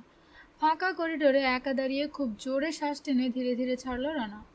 ডিজনিল্যান্ডের ডাক্তার ওর মুখে সামান্য একটু ব্যান্ডেজ তো বেঁধে দিয়েছেই, সেই সাথে ওর কবজির সরে যাওয়া হাড় জায়গা মতো বসিয়ে দিয়েছে। তারপর শাওয়ার ছেড়ে দাড়ি কামিয়েছে ও। মনেই হয় না এসব 2 ঘন্টা আগের ঘটনা। রেইকজাভিক ছেড়ে আসার পর আজ প্রথম শক্ত খাবার পড়েছে ওর পেটে। যদিও পার্কের ডাক্তার আবার ওকে হাসপাতালে পাঠাবার পণ করে বসেছিল, কিন্তু রানার সবিনয় জেদের কাছে তাকে হার মানতে হয়েছে। ডাক্তারের কাছে 2 ঘন্টার সময় চেয়ে নিয়েছে ও, তারপর নাকি মেডিকেল সায়েন্সের হাতে ছেড়ে দেবে নিজেকে। করিডোরে পাতা লাল কার্পেটের ওপর দিয়ে গেল রানা। হঠাৎ এই সময় ওর সামনে এবং ডান দিকে খুলে গেল একটা দরজা। কামরার ভেতর থেকে প্রথমে এনআইএ চিফ স্যাম নেথের একজন এজেন্ট, তার পেছনে জেরমি এলফাইন এবং সবশেষে আরেকজন এজেন্ট বেরিয়ে এলো। ওদের পথ রোধ করে দাঁড়ালো রানা। নিচু করে রাখা মাথাটা ধীরে ধীরে তুলে রানার মুখের দিকে তাকালেন এলফাইন। চোখে রাজ্যের শূন্য দৃষ্টি, যেন রানাকে ভেদ করে কোন সুদূরে হারিয়ে গেছে। বোঝা গেল রানাকে তিনি চিনতে পারেননি। অস্বস্তিকর নিস্তব্ধতা রানাই ভাঙল। আপনার মহৎ ইচ্ছেটা পূরণ হয়নি, সেজন্য আমি মোটেও দুঃখিত নই মিস্টার ফাইন। অবশ্য থিওরি হিসেবে ওটা মন্দ ছিল না, কিন্তু লক্ষ্য যতই মহৎ হোক, অসৎ উপায় বা অপরাধের মাধ্যমে কখনো সেটা অর্জন করা সম্ভব হয় না। সামান্য একটু বড় হয়ে উঠল এলফাইনের চোখ, ফ্যাকাশে হয়ে গেল মুখের চেহারা। আপনি, মাই গড, আপনি বেঁচে আছেন মেজর রানা? কিন্তু না, তা কি করে হয়? হয় মানে? দেখতেই তো পাচ্ছেন হয়েছে। কিন্তু অস্কার যে কসম খেলো, বলল নিজের হাতে সে আপনাকে খুন করেছে। মৃদু হাসল রানা। চেষ্টা ত্রুটি করেনি সে, কিন্তু কপাল গুনে বেঁচে গেছি আমি। ধীরে ধীরে মাথা ঝাঁকালেন এলফাইন। এখন আমি বুঝতে পারছি কেন আমার প্ল্যানটা সফল হলো না। আমি আসলে টাকা বানাবার ভাগ্য নিয়ে জন্মেছি, সমাজসেবার ভাগ্য আমার নয়। টাকা বানানোই যাদের পেশা এবং নেশা, সমাজ তাদের কাছ থেকে বিশেষ কিছু আশা করে না। ওপর নিচে একবার মাথা ঝাঁকিয়ে কি যেন ভাবলেন এলফাইন, তারপর এজেন্টদের একজনের দিকে ফিরে বিড়বিড় করে বললেন, চলুন। পথ ছেড়ে একপাশে সরে দাঁড়ালো রানা। বলল, আপনার জন্য একটা মেসেজ রেখে গেছেন এড। চমকে উঠলেন এলফাইন। এড কি? নালার ভেতর মারা গেছেন তিনি। মারা যাবার আগে বলে গেছেন সম্ভব হলে যেন আপনাকে জানাই তিনি আপনাকে ক্ষমা করে দিয়েছেন। বোকার মতো কিছুক্ষণ তাকিয়ে থাকলেন এলফাইন রানার মুখের দিকে, তারপর হঠাৎ ফুপিয়ে উঠে দুহাত দিয়ে মুখ ঢাকলেন। ওদেরকে পাশ কাটিয়ে এগিয়ে গেল রানা। আবার যখন পেছন ফিরল ও দেখল করিডোরে নেই কেউ। আরও কয়েক পা এগিয়ে 605 নম্বর সুইটের সামনে দাঁড়ালো ও। হাতল ঘুরিয়ে বুঝলো দরজায় তালা দেয়া। পাশের সুইটটাই 607 নম্বর। হাতল ঘুরিয়ে একটু চাপ দিতে খুলে গেল দরজা। পা টিপে ভেতরে ঢুকে পেছনে হাত নিয়ে আবার বন্ধ করে দিল দরজা। ঘরের ভেতরটা ঠান্ডা আর অন্ধকার। এন্ট্রি হল পেরোবার আগেই নাকে সিগারেটের গন্ধ ঢুকল। এটা যে বিরহামের সুইট বুঝতে অসুবিধে হলো না। 2 সুইটের মাঝখানে দরজা আধ খোলা। রেকর্ড প্লেয়ার থেকে হালকা অস্পষ্ট যন্ত্রসঙ্গীতের আওয়াজ ভেসে আসছে। আওয়াজটা শুনে বুঝল না স্যাম নেথ তার কথা রেখেছেন। বিরহাম এবং ইমমর্টাল লিমিটেডের পরিণতি সম্পর্কে ডোনা আবারাকে কিছুই জানায়নি তার এজেন্টরা। আধ খোলা দরজা ঠেলে পুরোপুরি খুলে ফেলল রানা। নিঃশব্দে ঢুকলো 605 নম্বর সুইটে। হালকা পা ফেলে সুইটের ভেতরটা পরীক্ষা করে নিল ও। ছোট একটা হল, একটা লিভিং রুম, সেখানে ছোট একটা বার, বেডরুমের সাথে বাথরুম। বাথরুম ছাড়া আর সব ফাঁকা। ব্যালকনিটা উকি দিয়ে দেখে নিল রানা। কেউ নেই, শুধু বাথরুম থেকে আসছে পানির আওয়াজ। ছোট একটা টেবিলের সামনে বসলো রানা। রেকর্ড প্লেয়ারটা একসময় থেমে গেল। আরও 20 মিনিট অপেক্ষা করতে হলো ওকে। তারপর বাথরুমের দরজা খুলে বেরিয়ে আসতে দেখলো ডোনা আবারাকে। পরনে সবুজ রঙের একটা কিমোনো, কোমরের কাছে ঢিলে করে ফিতে জড়ানো, তার মাথা ঘিরে নাচছে সোনালি চুল। তাজা ফুলের মতো লাগলো তাকে রানার। রানাকে প্রথমে দেখতেই পেল না ডোনা আবারা। বাথরুম থেকে বেরিয়ে সোজা বারের সামনে গিয়ে দাঁড়ালো সে। গ্লাসে খানিকটা ব্র্যান্ডি ঢেলে চুমুক দিতে যাবে, এই সময় আয়নায় চোখ পড়তে স্থির হয়ে গেল হাতটা। এক চুল নড়ল না সে, যেন পক্ষাঘাতে অসাড় হয়ে গেছে শরীর। তাজা ফুলের মতো চেহারাটা চোখের নিমিষে ফ্যাকাশে হয়ে গেল। চোখে মুখে ফুটে উঠল অনিশ্চিত একটা ভাব। চিনতে অসুবিধে হচ্ছে তাই না? হাসলো রানা। ঘাড় ফিরিয়ে তাকালো ডোনা আবারা। অনিশ্চিত ভাবের সাথে কিছুটা কৌতূহল ফুটে উঠল চেহারায়। আপনাকে আমি চিনি? আমাদের দেখা হয়েছিল। ঘুরে দাঁড়ালো ডোনা আবারা। হাতের আঙুলগুলো গ্লাসের চারধারে এমন চেপে বসলো রানার মনে হলো যে কোনো মুহূর্তে ভেঙে যেতে পারে কাঁচ। নির্বাক হয়ে মিনিট খানেক অবাক বিস্ময়ে তাকিয়ে থাকার পর ফিসফিস করে বলল সে, রানা। ঢোক গিলে গলাটা ভিজিয়ে নিল। সত্যি তুমি? মাই গড, থ্যাংক গড তুমি বেঁচে আছো। আমার ব্যাপারে উদ্বিগ্ন হতে একটু দেরি করে ফেললে না? বাঁকা হাসি ফুটল রানার ঠোঁটে। গভীর বেগুনি আর কুচকুচে কালো দুজোড়া চোখ পরস্পরের দিকে স্থির দৃষ্টিতে তাকিয়ে থাকলো। ডেল কার্নেগি লেখেননি, আবার বলল রানা, কিন্তু তুমি ইচ্ছে করলে how to kill friends and influence people নামে একটা বই লিখতে পারো, বোধহয় জেলখানায় বসে। যা করেছি বাধ্য হয়ে করেছি, অস্ফুট কণ্ঠে বলল ডোনা আবারা। কিন্তু তোমাকে আমি কসম খেয়ে বলছি রানা, কাউকে আমি খুন করিনি। আমি চাইনি আমাকে ব্ল্যাকমেল করে এসবের মধ্যে জড়িয়েছে অস্কার। দুঃস্বপ্নেও ভাবতে পারিনি এলফাইনের সাথে সে জড়িয়ে পড়লে এতগুলো নিরীহ মানুষ খুন হয়ে যাবে। কাউকে খুন করনি? না, মিথ্যে কথা। বিমূঢ় একটা দৃষ্টি ফুটে উঠল ডোনা আবারার চেহারায়। মানে, তোমার কথা আমি বুঝতে পারছি না। তুমি জেসাস আবারাকে খুন করেছ। আটকে উঠল ডোনা আবারা। অস্পষ্ট ভীতি ফুটে উঠল তার চেহারায়, পিছিয়ে গেল এক পা, যেন সন্দেহ করছে পাগল হয়ে গেছে রানা, যে কোনো মুহূর্তে তার উপর ঝাঁপিয়ে পড়তে পারে। ঘন ঘন হাঁপাতে শুরু করলো সে। এসব কি বলছো তুমি? কাপা গলায় বলল সে। জেসাস কমেটে মারা গেছে, পুড়ে পুড়ে মারা গেছে সে। না, দৃঢ় গলায় বলল রানা, জেসাস আবারা পুড়ে মারা যায়নি। উত্তর আটলান্টিকের কোনো ইয়টেও নয়, মেক্সিকোর এক সার্জনের হাতে মারা গেছে সে অপারেশন টেবিলে। তথ্যটা হজম করার সময় দিল রানা ডোনা আবারাকে। নিঃশব্দে তাকিয়ে থাকলো তার দিকে। হাঁ হয়ে গেছে ডোনা আবারার মুখ। তাড়াতাড়ি মুখটা বন্ধ করে কিছু একটা বলার জন্য অস্থির হয়ে উঠল। তারপর হঠাৎ মাথা নিচু করে দুহাতে মুখ ঢাকল সে। বিশ্বস্ত সূত্র থেকে এসব জানতে পেরেছি আমি, বলল রানা। সাউডি সোল হাসপাতালে অপারেশনটা করা হয়। সার্জন ছিলেন ডক্টর বুদে বিসেল।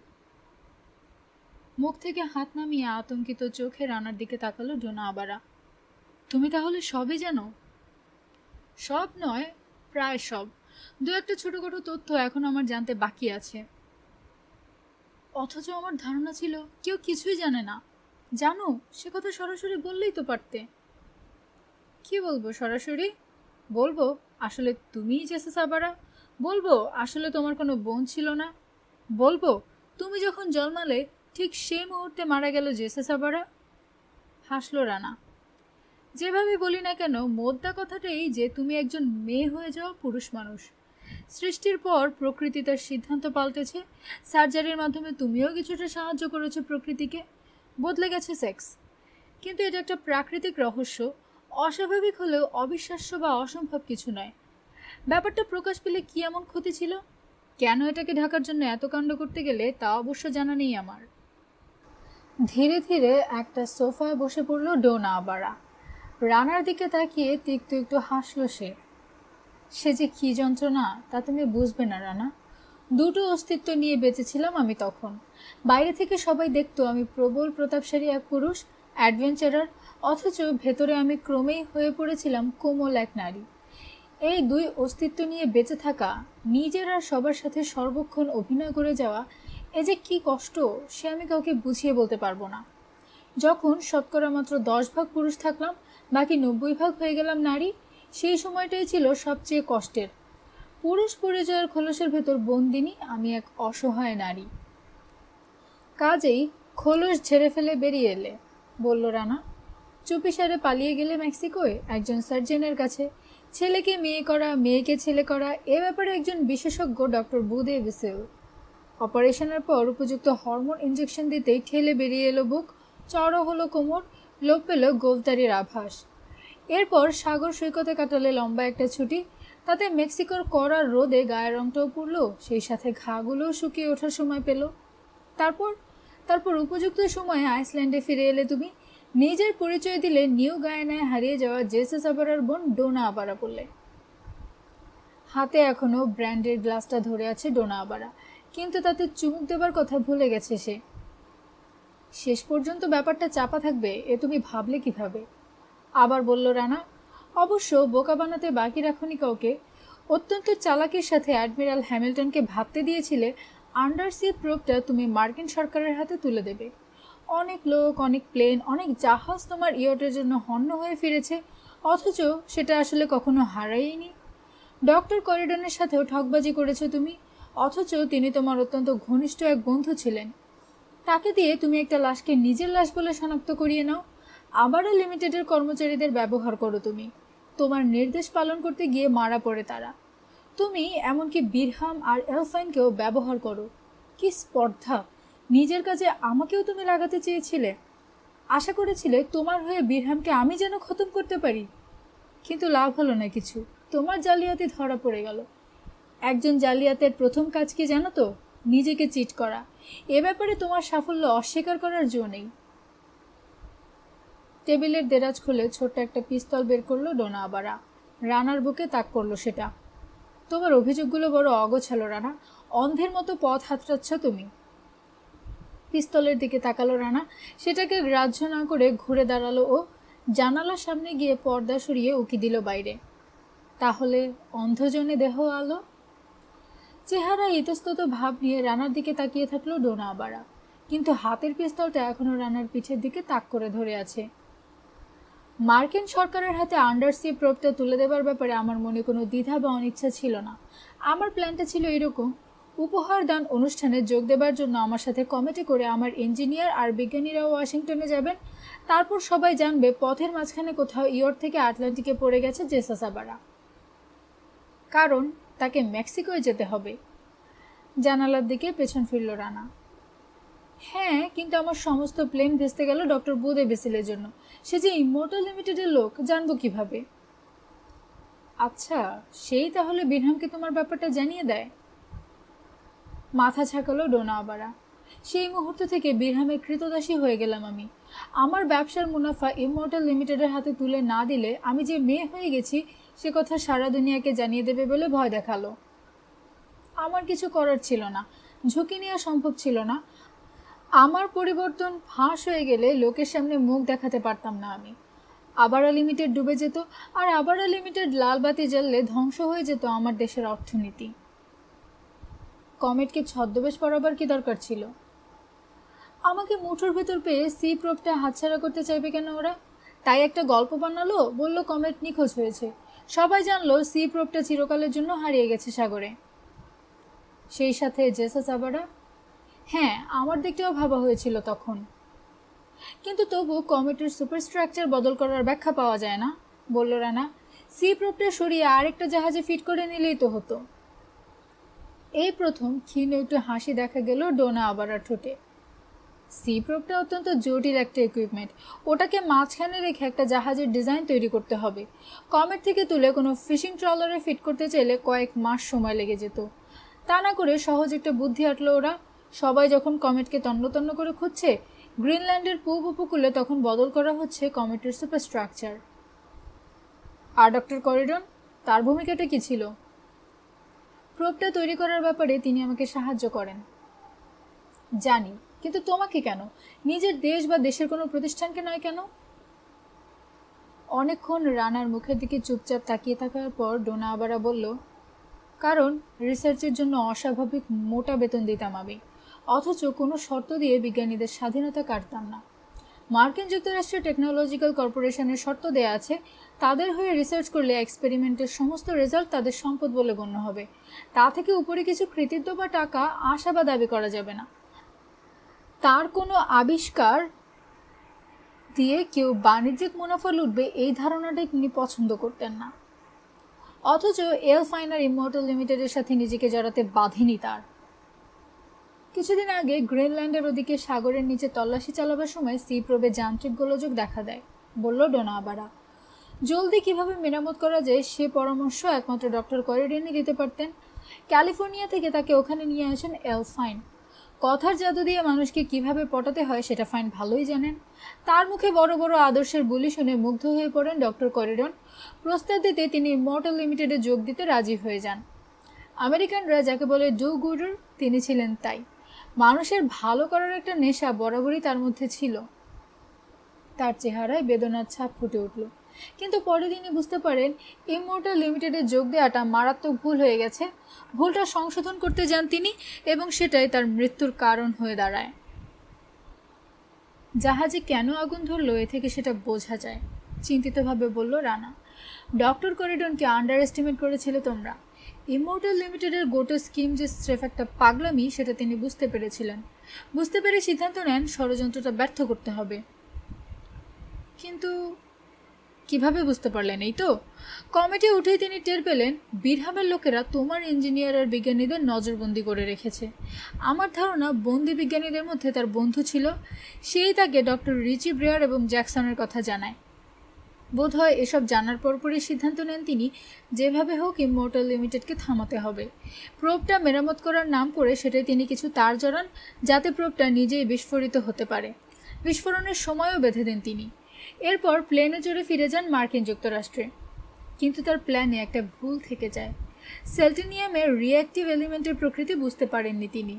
ফলে বিস্ফোরণের দরুন শুধু যে প্রোবটা ধ্বংস হলো তাই নয়, সেই সাথে গোটা ইয়টে আগুন ধরে গেল। সেই আগুন থেকে ক্রুরা কেউ বাঁচতে পারেনি। আবার যখন তিনি কমেটে পা রাখেন, তার সাথে আমিও ছিলাম। কি সর্বনাশ করেছেন তিনি সেটা বুঝতে পেরে তার চেহারায় ব্যথা আর স্তম্ভিত বিস্ময় ফুটে উঠেছিল। সব দোষ আমার, শিউরে উঠে বলল ডোনা আবারা। আমিই দায়ী। অস্কার আর এলফাইনকে ডক্টর করিডনের নামটা শোনানোই উচিত হয়নি আমার। জাহাজে কিভাবে আগুন ধরলো সেটা অনুমান করে নেন ফাইন, বলল রানা। বিরহামকে নির্দেশ দেন ডক্টর করিডনের মুখ বন্ধ করো। তিনি আমার সবচেয়ে পুরনো বন্ধু ছিলেন, রুদ্ধ গলায় বলল ডোনা আবারা। অথচ আমি তাকে মৃত্যুর দিকে ঠেলে দিয়েছি। তোমার ব্যাপারটা জানতেন তিনি? না, বিরহাম তাকে শুধু জানিয়েছিল হঠাৎ অসুস্থ হয়ে পড়ায় হাসপাতালে আছি আমি। যতটা তুমি ভাবতে তার চেয়ে তিনি তোমার অনেক বড় বন্ধু ছিলেন, বলল রানা।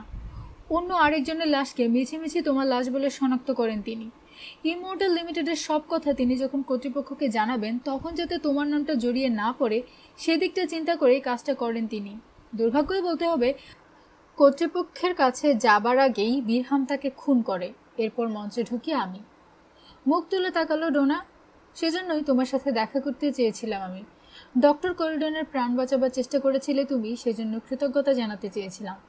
আমি তোমার কাছে ঋণী রানা। অনেক দেরি হয়ে গেছে ডোনা, এখন আর কিছুতেই কিছু এসে যায় না।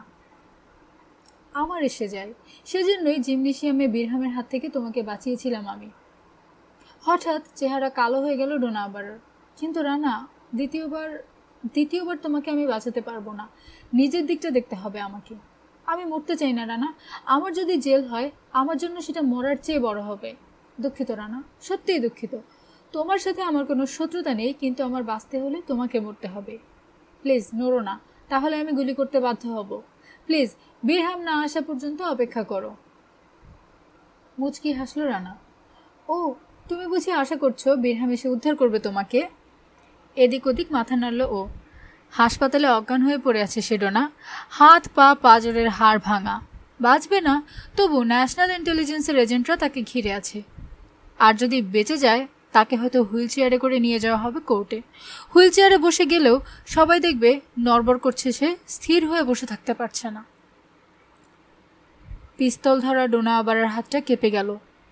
তোমার এসব কথার মানে কি? মানে সব শেষ। ইমমর্টাল লিমিটেড আর তার প্রশাসন চিৎপটাং। রাগ, দুঃখ বা ঘৃণা নয়, বরং স্বস্তির একটা ভাব ফুটে উঠল ডোনা আবারার চেহারায়। তোমার কথা বিশ্বাস করতে পারলে ভালো হতো, ফিসফিস করে বলল সে। কিন্তু কিভাবে বিশ্বাস করব? হাত নাড়িয়ে ফোনটা দেখালো রানা। রিসিভার তুলে ফাইন, কাপলান, ফন্টিল কিংবা তোমার বন্ধু বিরহামকে ফোন করো, দেখো কারো সাড়া পাও কিনা। অথবা যাও গোটা 6 তলাটা খুঁজে দেখো কাউকে পাও কিনা। কি বলছো তুমি? ওদের সবাইকে গ্রেফতার করা হয়েছে। এই ছললায় শুধু তুমি আর আমি আছি। ঘরটা দুলতে শুরু করলো ডোনার চোখের সামনে। বিরহাম কেন যোগাযোগ করেনি, আসবে বলেও কেন আসেননি ফাইন, একবারও কেন বেজে ওঠেনি ফোনটা, প্রায় 2 ঘন্টা হয়ে গেল কেন কেউ নক করেনি দরজায়, সব পরিষ্কার হয়ে গেল ওর কাছে। নিজেকে দ্রুত সামলে নিতে চেষ্টা করলো সে। সিধে হয়ে বসলো সোফার ওপর। এবার আমার কি হবে? নিশ্চয়ই আমাকেও গ্রেফতার করা হবে। না, আমার সার্ভিসের বিনিময়ে তোমাকে রেহাই দেওয়ার অনুরোধ জানিয়েছিলাম, মেনে নিয়েছে এনআইএ। হাসল রানা। ষড়যন্ত্রে সহায়তা করার জন্য তোমাকে তারা গ্রেফতার করতে চেয়েছিল বটে, কিন্তু আমি তাদেরকে বুঝিয়ে শুনিয়ে মানাতে পেরেছি যে তুমি ছিলে বিরহামের ব্ল্যাকমেইলের শিকার। টেবিলের উপর ধীরে ধীরে পিস্তলটা নামিয়ে রাখলো ডোনা আবারা। অনেকক্ষণ রানার মুখের দিকে তাকিয়ে থাকলো সে। বুঝলো মিথ্যে বলছে না রানা। মৃদু হাসল সে, বলল, প্রতিদান? তোমার জীবন? হ্যাঁ, আমাকে বাঁচিয়েছিলে তুমি, সেজন্য ধন্যবাদ। এবার স্লেটের সব লেখা মুছে আবার নতুন করে জীবন শুরু করতে পারো তুমি। কিন্তু আমার ছদ্ম পরিচয় জানাজানি হয়ে যাবার পর? সে ব্যাপারে নিশ্চিন্ত থাকতে পারো তুমি, কেউ জানবে না কিছু। সব রেকর্ড নষ্ট করে দেওয়ার ব্যবস্থা করা হয়েছে। মাথা নিচু করে চুপচাপ বসে রইল ডোনা। হঠাৎ রানা লক্ষ্য করলো টপ টপ করে পানি ছুটছে ডোনার চোখ থেকে।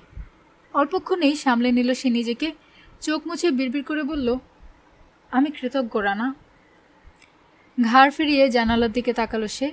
বাতাসে পর্দা উঠছে, বোধহয় ঝড় উঠবে।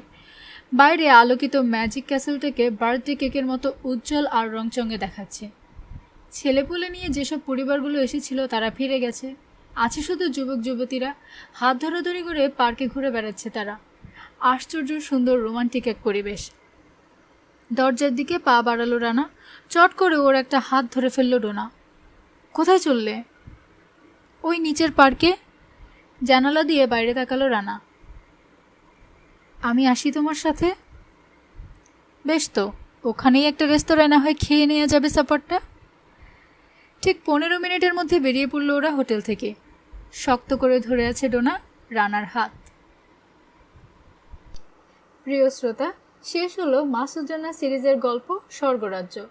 গল্পটি কেমন লাগলো জানাবেন, আর চ্যানেলটি সাবস্ক্রাইব না করে থাকলে অবশ্যই করবেন, না হলে হারিয়ে যাবেন। ইউটিউব অনেক বড় একটা জায়গা। আর পরবর্তী গল্প শোনার জন্য আমন্ত্রণ রইল। ধন্যবাদ।